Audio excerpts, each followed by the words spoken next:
Go, go, go, go! What is shaking, everybody? Episode 134 with your boy Marc Cordon, Golden Mike live. Amazing. We have an amazing guest today. So amazing that she has broken the record of every other guest in terms of returning here so fast. This person is not only my one of my bestest friends, but she's helped folks in terms of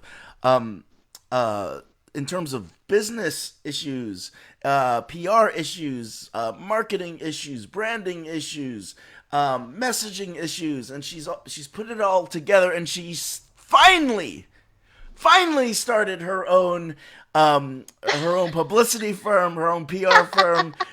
No one thought this would happen. The very amazing Rae Bradford's with us today. Did I get the Rae Bradford right? You got it right. Thank you, Marc, for having me back again. Yes. Our last one was Valentine's Day. It was. Our last one was Valentine's Day. You are amazing with dates. And today is 2019. April 4th, 2019. This is the one thing that I love about Rae Bradford. And that's this. She can talk about a million different freaking things. Like we were talking about the neuroscience of something. But now we're really talking about something that it comes back to really the work that you do with so many of your clients. It's the idea how to scale your word of mouth referrals through impact and influence, right? So, here, of course, we've got the people going crazy for you right now. Gene Salavucci, Rim, it's good to have you here. Rae Bradford is awesome. Golden Mike Live, love. Nothing but love for you, Gene. If you're there, let us know you're alive today. For those of you who haven't met me, name is Marc Cordon. I'm a positive psychology coach. Very simply, all I do on a regular basis is ask people, how happy do you feel today? And how much do you feel like you're serving in meaning and purpose? So, Tara, that is the question that I have for you, my friend. How happy am I today? I am 10 out of 10 on the happiness scale. It is sunny in New York. I have like the sunshine coming in on me. It feels warm in my apartment even though it's cold outside. And I am closing the doors on Imposter to Influencer tomorrow, and I'm super psyched about that. And I'm speaking next weekend. Like, life is good. Life is good. And in terms of you living in meaning and purpose? Am I supposed to rank it, or how am I living in meaning and purpose? Well, we can turn it into a Likert scale if you like.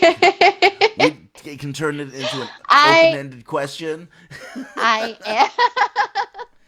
I'm living in meaning and purpose because I left my job working as a nurse to pursue something that I'm naturally good at that I didn't even know I could make money doing. And everything just fell into place when I started doing that. So I have to believe that I am aligned with my life's purpose. And everything that I do with reputations and PR and branding, it all comes back to trust. Yeah. And I feel like trusting yourself in relationships, trusting other people, getting trust from the market, getting trust within your organization, from your employees, it all comes back to you being that center of influence and that beacon of light that creates that. And I feel like I've created it for myself, and now I get to teach other people how to do that too. It's so funny how so many people will think that, oh, I get on this one show or I get this one magazine article published, everything's over. It's over. Like my business is complete. I do a TEDx, and then after I do that, then everyone must be swarming to me. But what I love about what you're saying is, no, it really is something you should enjoy. It's something that you should do, and understand that really what it does is it helps build trust. So if you're selling like a $9,000 package, you're probably not going to be selling more of those 9,000 packages as a result of one speech. But there's ways that you can monetize based on that speech to build trust. Am I picking up what you're throwing down? You're picking it up. Wonderful! If you are picking up what Tara's throwing down, let us know. Give us some hearts. Let us know that you are alive. Let us know that you are living your life to full service, to full capacity, to full happiness, to full to full meaningfulness. That's the way to live life, because when you do, you hit this point called flourishing. Oh, I don't want to tell you all the good, nasty stuff that happens when you start flourishing. So here's the second thing. I'm just going to throw it out there.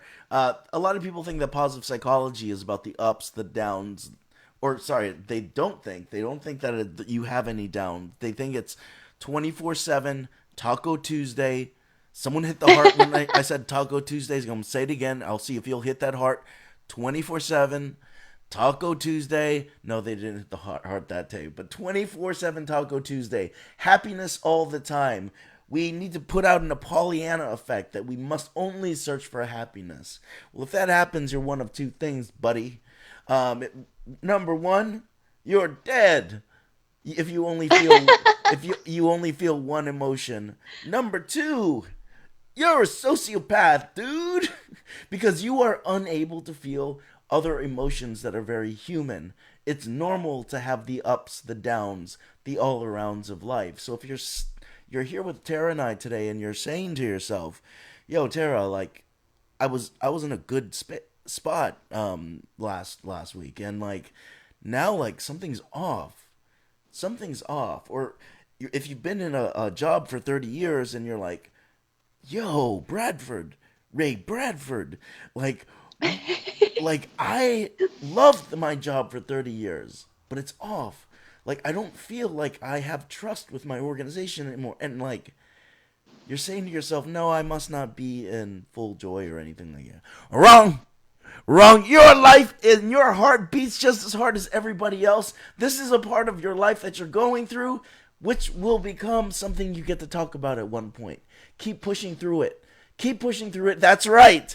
Give us a thumbs up if you're in that position, but also at the same time, let today's episode just wash over you and have a lot of fun, and maybe some things will stick, and they might actually get you reignited.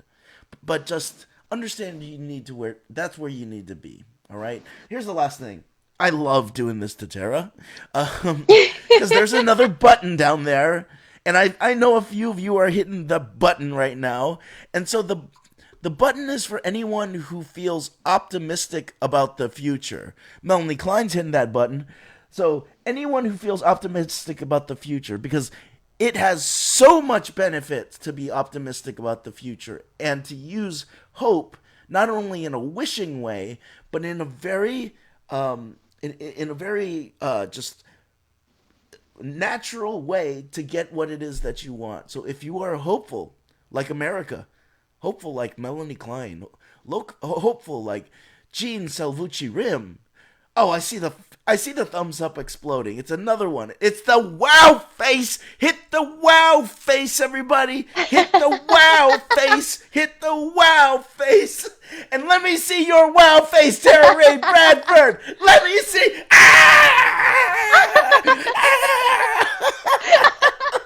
You're like Kermit the Frog on the Muppets.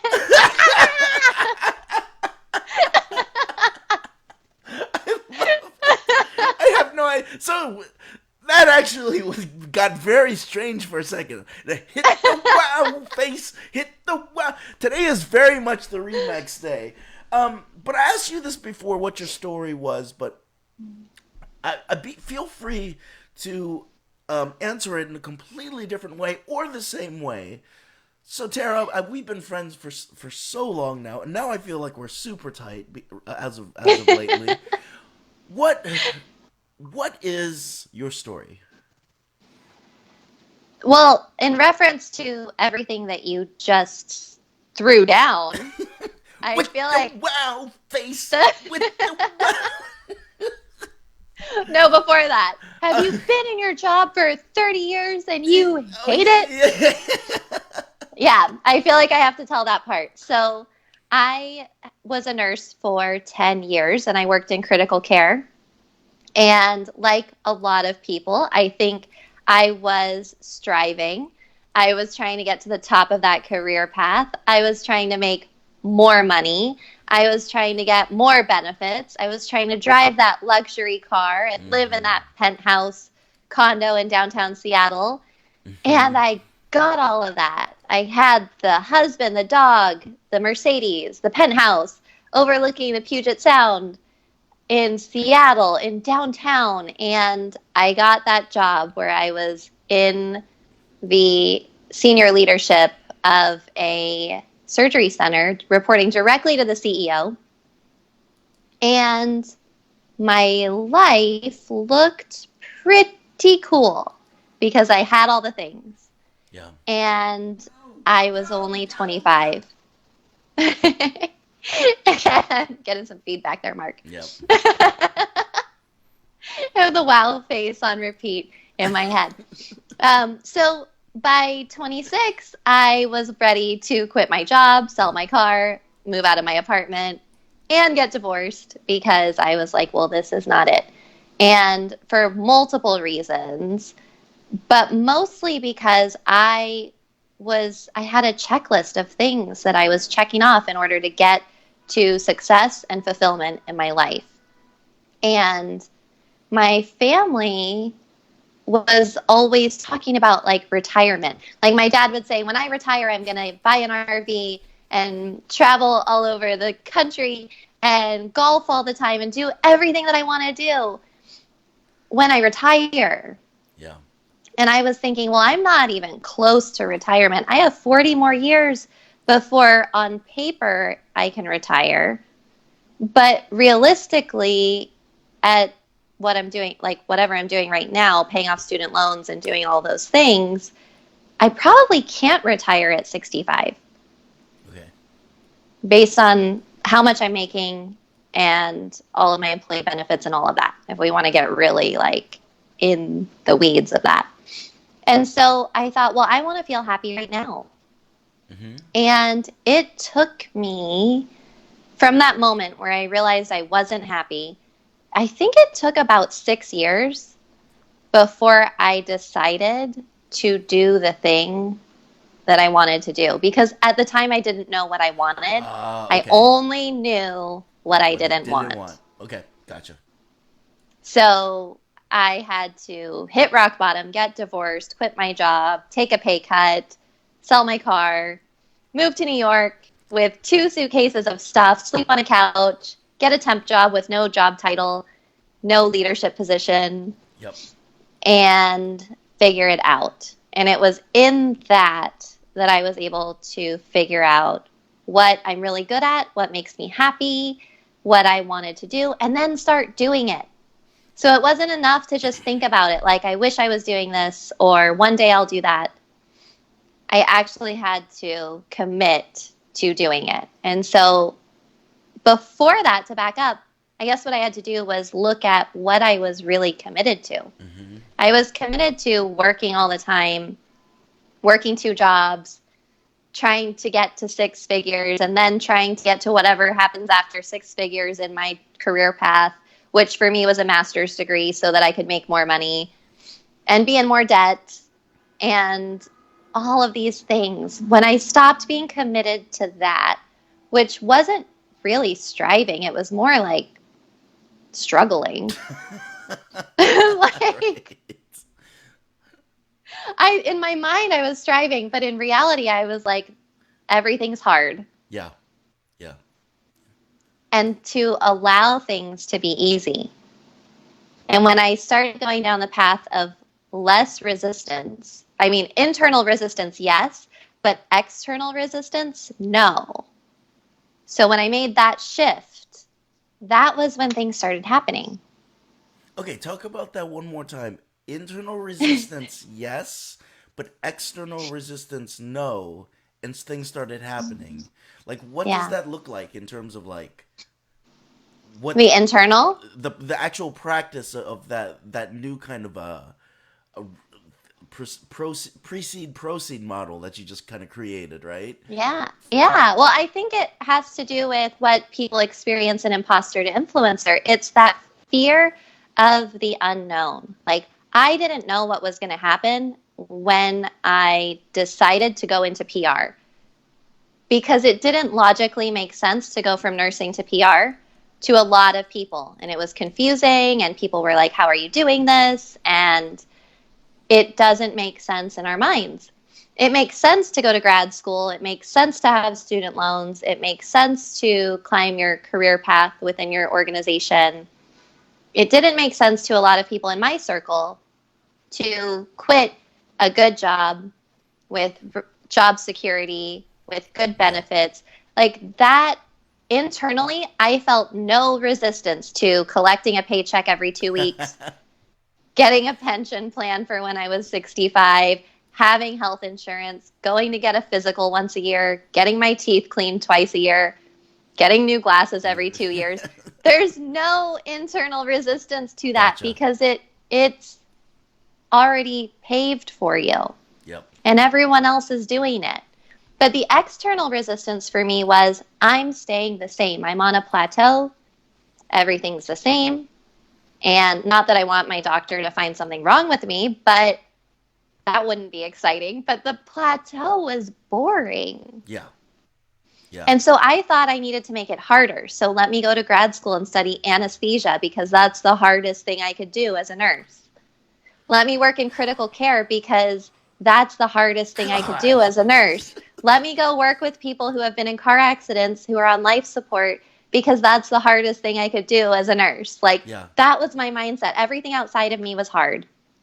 When I switched it and I was like, okay, so I'm going to feel uncomfortable because my job is temporary. It ends in 3 months and I don't know where my next paycheck's coming from. And I'm going to feel uncomfortable because I don't have an apartment lease and I'm staying with a friend and that could end at any time. Mm-hmm. And I don't know what kind of business I'm going to start, but I know I want to start one. Then internally I was like, well, I need to figure this out. Yep. And that was uncomfortable because I didn't know how long it was going to take. I didn't have all the answers. I didn't have all the resources. I didn't know where it was going to come from. So you wanted to know the how. No. I didn't know the steps. Yeah. And then I didn't know what was on the other side of those steps. Okay. So once I do all of those things, then what happens? What does that look like? Okay. How much money could I make? What will my job title be? What will my daily routine look like? What will work be like? How many hours a week will I be working? Am I getting paid again? Mm-hmm. That was the scariest thing. It was like, okay, I'm not getting paid every 2 weeks. Yep. I'm getting paid multiple different ways, like retainer or coaching for a package or whatever it looks like, but it looks different. And so internally that feels really scary. But externally, once I was focused on it, things started happening. And that was when I got introduced to the executive producer of the Dr. Oz show 2 months after I started my coaching practice. Right. And that's how those things start falling into place. I love how you talk about that because, like, what you're talking about is a purposeful, conscious shift to go for what it is that you want to go for. And when you are fully committed, it sounds like magic, but like people seem to show up at the right time all of a sudden, right? Like doors open for you. Like it's a freaking Alchemist, part 2, Alchemist in New York City, right? So like, I absolutely love that. And now you actually are what I call the queen of reputation, the queen of PR, the queen of branding. What is your current imposter to influencer story?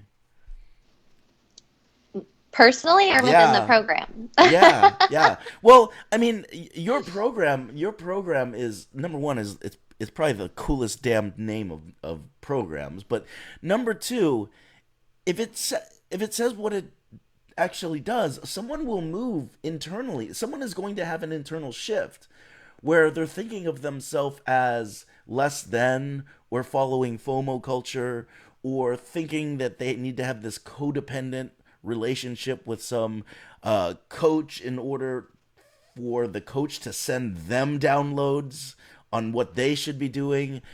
And this program is not that, right? This program is very clearly something that takes someone, and it's a very zero to hero type of program. So you must be having something in your life, or recently had something in your life in which you felt as if you were an imposter, and you became an influencer.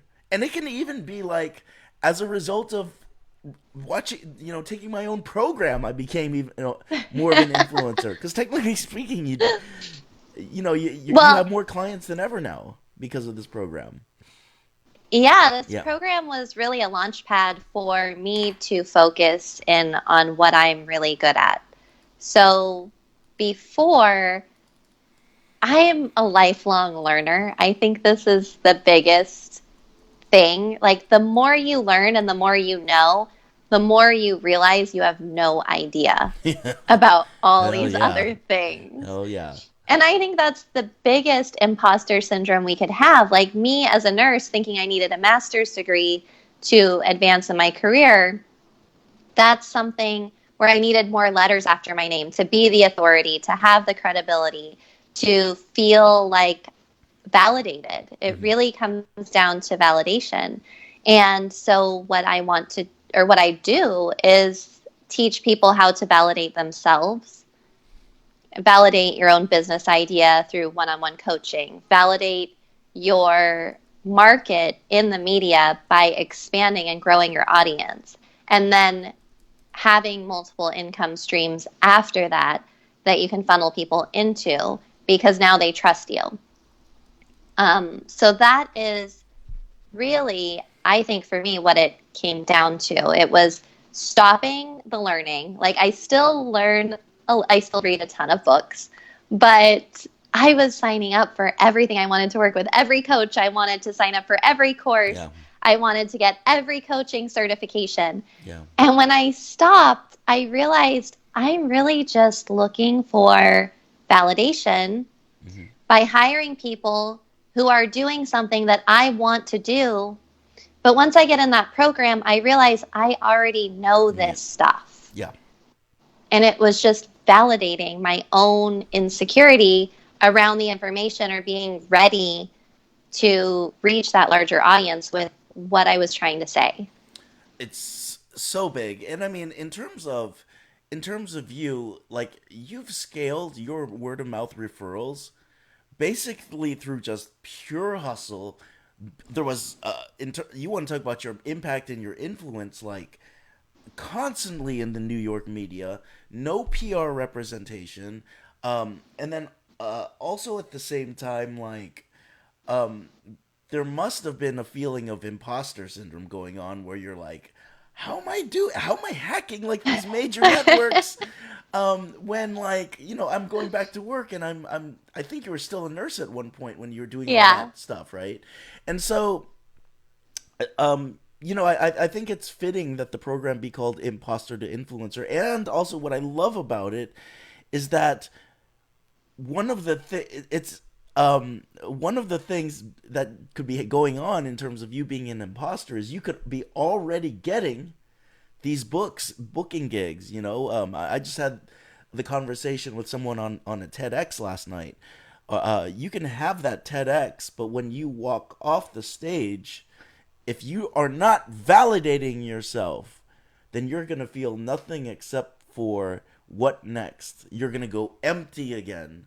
And, like, that's what I love about what you're Right. doing in the Imposter to Influencer program. I love the fact that it is a program that gets you, or helps you look at the foundations of getting booked regularly. creating messages, but also at the same time, before you can do any of that, you better damn know who you are. And so it's a Right. really good program that's for those who want to do a little bit of personal growth as well. Because if you don't know who you are and you go into this program and you get 99 freaking uh, pitches accepted on the media, you do all 99, then you're done. You might be feeling that your self-worth hasn't gone anywhere. You still have low self-worth. It's a question of really being able to understand, boom, here I am. This is my caliber. I love it. It's validated by myself, but like I just get to serve on a bigger level by doing these gigs now, and I know the exact strategies to use to be able to do it instead of Right.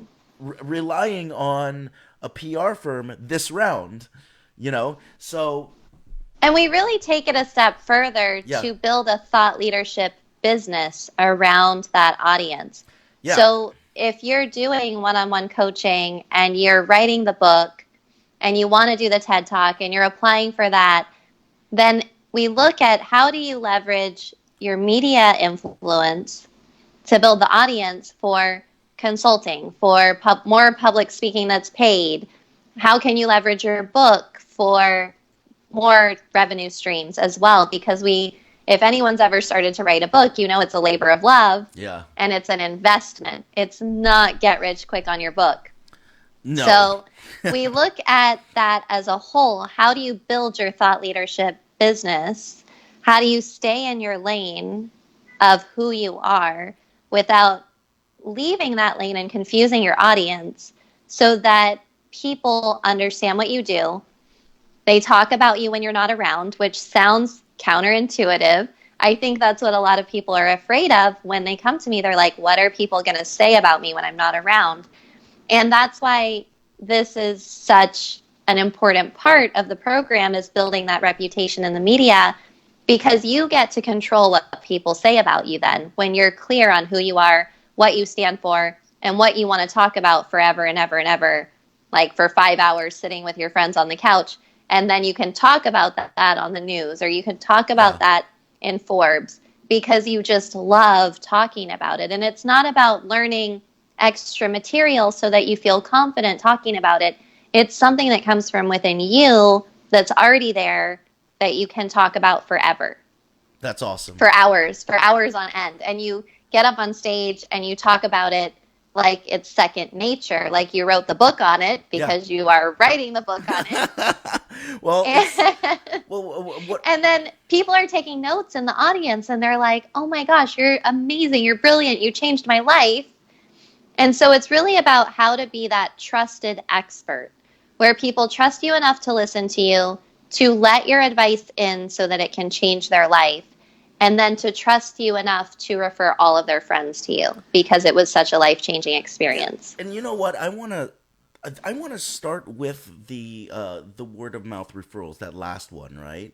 Because a lot of what to be quite honest, for those of you who are interested in the first 2 points, that is imposter to influencer. But by the way, I'm not an affiliate. I'm not an affiliate. So, but that is imposter to influencer. Let's look at this last one, Pete. Let's say you've gone through imposter to influencer, or let's say that you're just doing well with where word of mouth is beginning to happen right now for you, and how you actually go to scale through referrals from impact and influence.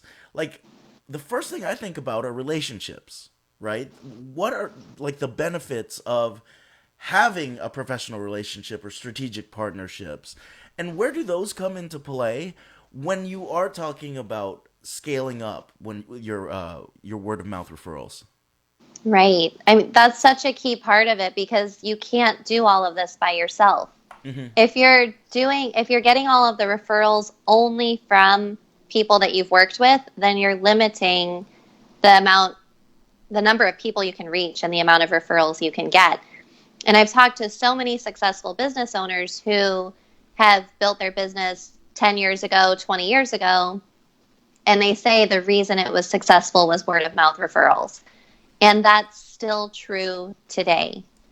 So even with the internet, even with social media and all of that, people need to refer business to you because it's the fastest way for you to get clients, because someone else is saying, I'm going to put my name on the line to vouch for this person because I believe in what they're doing. Mm-hmm. And that gives you instant credibility with the person who's in that difficult place, struggling with whatever problem that you solve, because there's so much noise out there. Yeah, and so what does this look like for you know, this can be applied to anyone, but you and I are also coaches, you know. So what could this look like for a coach who's beginning to get actually, let's get really specific. Me. What could I do to like and yeah, I'm going to get some free advice here, but let's show the value of the free advice to everybody. Like what could be the benefit of me like getting into professional relationships and strategic partnerships? Like as of right now, I am a lone wolf, right? Like I do my own thing, and like you know, I'll think I'm writing something, a post that's like really clever, right? And I'm like, it's just for the clever people today, the nerds. But like, I don't have a lot of people that I call to vouch for me who are not clients of mine. What am I missing right now from doing that? So it's, you have to build those relationships because that person needs to trust you. For example, Who's that I get person? The client or the person the referring refer? people to Okay, you that hasn't worked with you. okay. So I want you So, to refer people to me. What do I need to but do? But I've worked with you. oh damn. Okay, okay. But no, before I worked with you though, I was like, you seem like a pretty cool person. I Okay. looked at your content. We had a conversation actually, and I read your book. There was a lot of communication before I was comfortable referring people to you. Hmm. And I think at the point where I felt like I could send people to you was after a call that we had when I was working on TEDx Lincoln Square and you were submitting your blog post to that. We had a conversation about TEDx after that. Hmm. And we talked about theoretical models, and we talked about learning design, and we talked about impact and influence and all of these things on our call, where we both got to nerd out on what Yeah. we love to talk about. And that was the moment where I was like, okay, you really know what you're talking about. Okay. So I feel comfortable referring people to you because now I understand what you do. Okay. And so, but that conversation didn't happen the first time we met. Gotcha. So you have to build these relationships. So I get messages all the time on Facebook Messenger that are asking me, hey, will you share my landing page? Will you share my event? Will you share this? Will you share that? And if you want to start thinking like someone who has influence, you have to start thinking, okay, people trust me. They trust the things that I vouch for. They trust the things that I promote because they trust me. Do I trust this person enough to send people to that program? And what happens is, this actually happened in a Facebook group that I'm in a couple of weeks ago, where someone said, I posted that I needed help. A bunch of people recommended this one coach. I don't know if everybody who recommended this person has worked with them, but I had a horrible experience. So that goes back to whether or not those people who recommended that coach are credible, or who are they. I mean, it Yeah. affects everyone involved, even if you're not the person who created the disappointing experience, Yeah. right? So you need to trust that that person that you're recommending is going to deliver on everything that they promised. And the only way that you can do that is if you've worked with them, or if you understand what they do and you've had enough conversations, built a relationship with them, that you know they're going to be able to deliver on what they say they're doing. Now, is there some education that goes into, like, let's say the professional relationship has been built. Is there some education that goes into the professional relationship, the strategic partnership, so that they're educated on exactly what you do? Or is that something where it's just like, oh, just tell them I'm awesome? Like it is. Yeah. So there is. There is. Okay. So you actually have to train people how to talk about you, and Yeah. you do this through your brand. If you don't know who you are, then you don't know how to talk about yourself. Then other people don't know how to talk about you. And so what you might find is that other people want to help you, like your friends and your family. They want to refer people to you, but they're sending you the wrong people. Like everyone who's having a bad day all of a sudden becomes, oh, you need to talk to Tara. Or you need to talk to Mark. He's a positive psychologist. He'll make you feel better because it has the word positive in his title. So that's what happens with referrals, and you're laughing because it's true. Yeah. And the truth Fundamental is, attribution error. you do not, yes, you don't help everyone who's having a bad day. No. You help a very specific person who has a little bit of awareness about their bad day, and they're like, maybe it's me, Yep. but I can't see the problem because it's me. And my mirror is not mirror, mirror on the wall telling me everything I'm doing wrong. Yeah. So I need Mark. Yeah. But if other people don't understand that, then you're going to waste a lot of time on the phone with referrals that go nowhere. Or you're going to waste a lot of time going to events that people recommended for you that don't result in anything. Yeah. Because you don't know how to talk about yourself. Yeah. Now I would say that I'm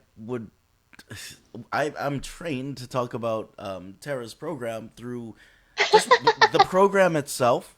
You know, like I just focus on. I've taken the program and I just focus on how it has helped me in certain ways to really become the influencer that I've always wanted to be, and really go after the things that I've wanted to go after, like TEDx's and Psychology Today articles, right? But also at the same time, as someone who worked with Tara, it's not important for me to tell you about the process. Like, if you sign up, that's when process becomes important. But like, so the education that she had for me is no, and she didn't say it directly, but it's like, you don't need to talk about my process, because my process will seem like out of context if you tell someone about it. Or if someone like is on the fence, they'll look for holes in the process. Let me deal with that. Let Tara deal with that. And you just tell people about what the outcomes were when you're making word of mouth referrals, you know? And so that's something that I've been trained on in terms of being a part of this program. And also, like, when people come through my Make Money coaching program, Joy Revolution, I've got a responsibility to make sure that if they're having a great time, look, if you're having a great time, don't talk about this one like week when we do this, because it's out of context. People will be like, what? So big deal. But when we do something in a certain order and it's becoming a valent experience, it's becoming powerful, they won't get that. So you just talk about your experience and the outcomes you got. Right. And this is not an awkward thing. It doesn't have to be an awkward thing. Even Tony Robbins does this from the stage. He says, now you all feel awesome, and you're going to go tell all of your friends that you jumped around and massaged your neighbor and invaded other people's personal space, and that it was the best decision ever to come here. And they're going to think that you're crazy, and then they're going to think that I'm crazy. So don't do that. So there's a little bit actually builds this into his event. He's like, this is why you feel the way that you feel, and you think that it's this that was life-changing. But if you go home and you massage someone's shoulders and you jump around to this music, it's not going to produce the same effect. So that's not really what it is. Gotcha. So this is how you can talk to your friends and family and loved ones about this event. Tell them this one sentence. Such a good idea. So everyone who has influence is doing this, and that has contributed to their success. That's how he gets 14,000 people in one room to pay over $1,000 a person for one event. Yeah. It looks like you just got quoted, by the way, by Walter. If you don't know who you are, you don't know how to talk about yourself. Great insight. That might be one of those quote cards that you put on Yeah. Instagram later on. Thanks for picking that up, Walt. I want to talk about this now. Like, so there's a way to work with your professional relationships and your strategic partnerships. What about the earned media that you already have? And what I could do with that, what another person can do with that to build their reputation, Now, Yeah. yeah. So the most common mistake people make there is judging that media article. Like, let's say Mark wrote an article in Psychology Today. He's super stoked. He's like, Psychology Today loves me. They're going to promote it on all their social media channels, to their newsletter. They're going to have tons of SEO. Everyone's coming to my website. I'm waiting for my website to crash from all the traffic I love because it. I'm amazing. And that article gets published, and then nothing happens. Exactly. Exactly. And you're hitting refresh on your Google Analytics, and you're like, nothing is happening. I think my article broke the internet because nothing is coming to my site right now. So then Mark is like, well, Psychology Today doesn't work then. Guest posting doesn't work. I just spent 5 hours of my life writing the article, editing the article, pitching the person, I spent however many hours it took me to build the relationship with the person. And now it's finally here. And I don't know what was supposed to happen because I thought I was going to be Oprah. Yeah. And I don't have camera crews waiting outside my door like Notting Hill trying to interview me. Right on. So here's what you can expect to happen. Not only will it be on their platform, and hopefully you constructed the article appropriately so it is sending traffic to your site and people do want to subscribe to your newsletter. That's the key. If you're putting it out there and nothing's happening, then it comes back to you and accepting responsibility that maybe you didn't write the article in a way that makes people want to come back to your site and want more of your stuff. So that's something that we cover in Imposter to Influencer, how to grow your email list every time you get an article published. The other thing that happens afterwards, you have to promote it too. So the media companies have a list of their most popular articles, and the articles don't become popular because Psychology Today is promoting it. yeah. They become popular because you are promoting it to your audience and people are sharing it, or you're boosting the post to get more views. If you really want to show up on that list, so they ask you to come back over and over again. So you have to show it to your audience and say, this is what happened. Look what Psychology Today did for me. And people are like, oh, but that's bragging. I don't want to do that. Okay, it's not bragging if it's true. Mm-hmm. And true is, I got featured in Psychology Today. That is a fact. So if you let people know that, and then the other thing that's true is how you feel about it. And this is where you get to be vulnerable and share that you've been trying to get featured there for years and it finally happened and you're over the moon excited about it, because everyone in your audience knows what it feels like to try something for years and to fail. Yeah. And then to finally succeed. So I see all these vulnerable posts out there that create pity parties where it's like, poor me, this happened, I'm having the worst day ever, followed by, I'm having the best day ever. And your audience can't follow that, because if they're not entrepreneurs and they aren't running their own business and they don't know what it's like to have your worst day ever and your best day ever less than 24 hours apart. Like sometimes it's the same day and you're like, Yeah. oh, wait, it's still Wednesday. Yeah. This morning was the best day ever and this afternoon was the worst day Yeah, ever. absolutely. Like that's a real thing, but you don't have to tell everyone about that because they're not going to get it if you're not having the worst week ever. Like that gives them more time to digest it. Gotcha. But think about how you want your audience to feel when they're reading your content. Like if you're saying, I am not like that person and you should hate that person, then they're going to feel hate, but you don't want them to feel hate. And then they associate that feeling with you because they read your post and they're like, every time I come to your post, I'm going to feel angry. Fundamental attribution error. And It's to go huge. with fundamental attribution error again, because I loved your post the other day about the books. When I posted about the Dr. Oz show, I was almost on the Dr. Oz show. Mm-hmm. And I had to sign something saying like specifically how I would promote it on social media. And I wrote a caption that said, I got to meet Dr. Oz. And it didn't say I was on the show. It didn't say I had a segment. I almost did, but they ran out of time. I was the last one of the day and I got cut. And I didn't even know that was a thing. But that was something I learned about media, and I learned about risk and all these sorts of things. And also I learned how to be persistent and to keep going after it, because after that I got into HuffPost and some other places. But I talked about that in the post, but people just looked at the picture and they're like, you're famous. Yeah. And it was one of my most popular posts that had over 300 likes.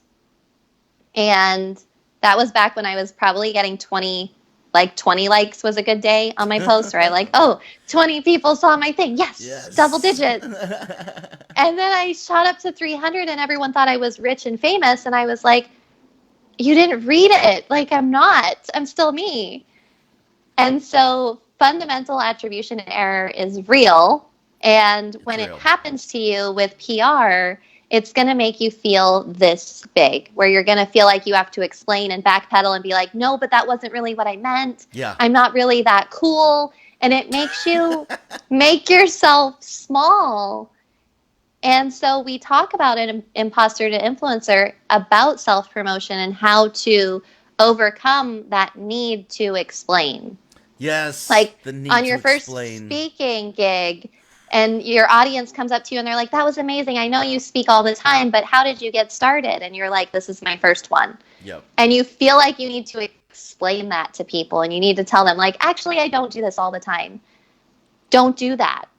Like, Don't do that. You don't have to lie, but you don't have to correct every single person who falls into fundamental attribution error. Yep. Because we all do it. Yeah, absolutely. This is so good. I know that we're very you have a hard stop at 12, right? I do. Okay, so let's go there. Those who are still with us watching the live, share this out. This is super fun, and you're gonna. She's giving away like massive value for free, which is amazing.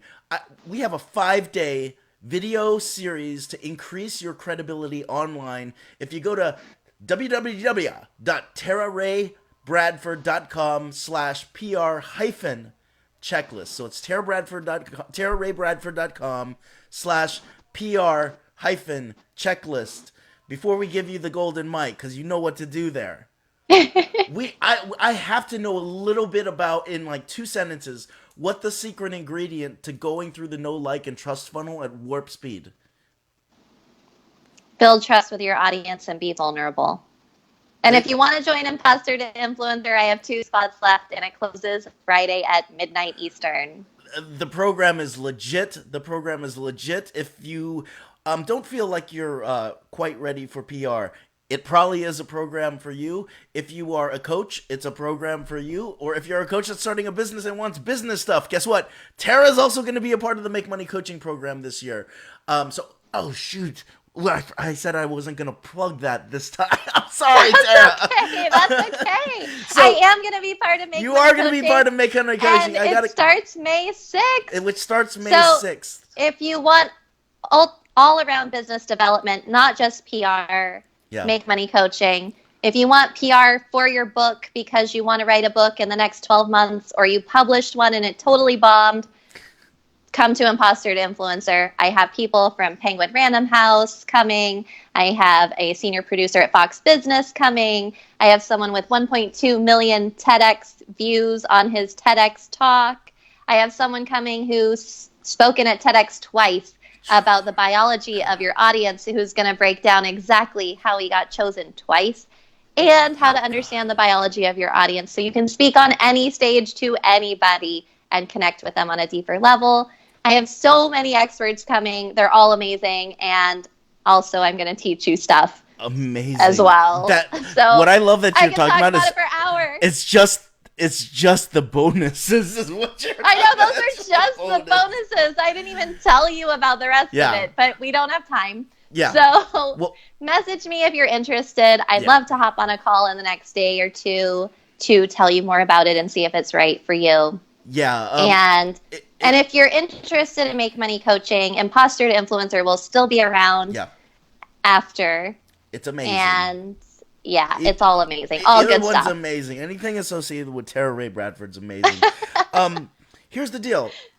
Tara's notes are, or her contact information is in the show notes if you want to get in touch with her. And I highly encourage you to, even if you're just like, hey, I just want to know a little bit more about this, a little bit more about that. That's what she's here to do. But also, timing and opportunity is of the essence in this one because tomorrow's already Friday and the doors are closing soon. So, Tara, thank you for being on the show. Thank you, Mark. Thank you for, as we've been going through our growing pains with the new technology, it's a blast having you on. I mean, that seriously was the fastest hour ever. And I could have talked to you another 3 hours about this.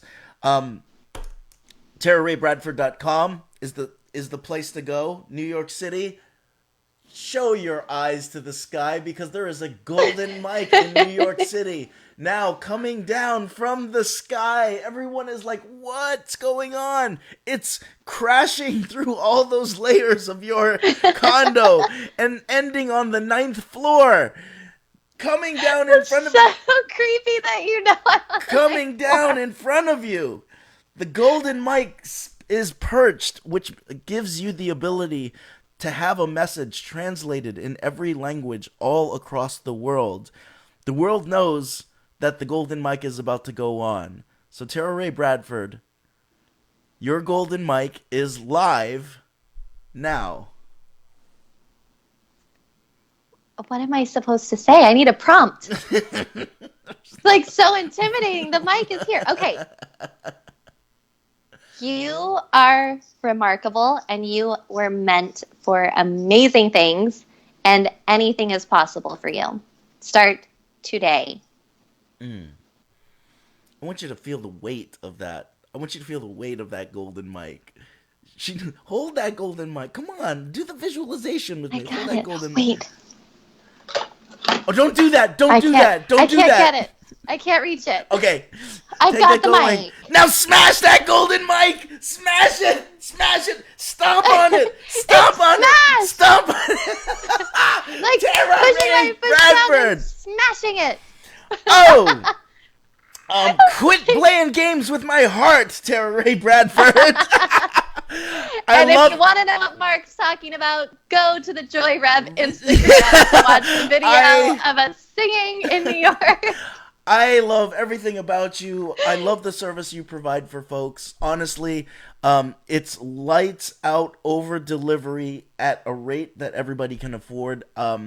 You're the people's champ. You are the people's champ, Tara Rae Bradford. And so thank you for coming on the show. I can't wait to have you again. Thank you. I know you have something else. So this has been Golden Mike 134. We're shutting it off for the weekend so we can spend time with some people that we love and get off the social internets for a little bit, all right?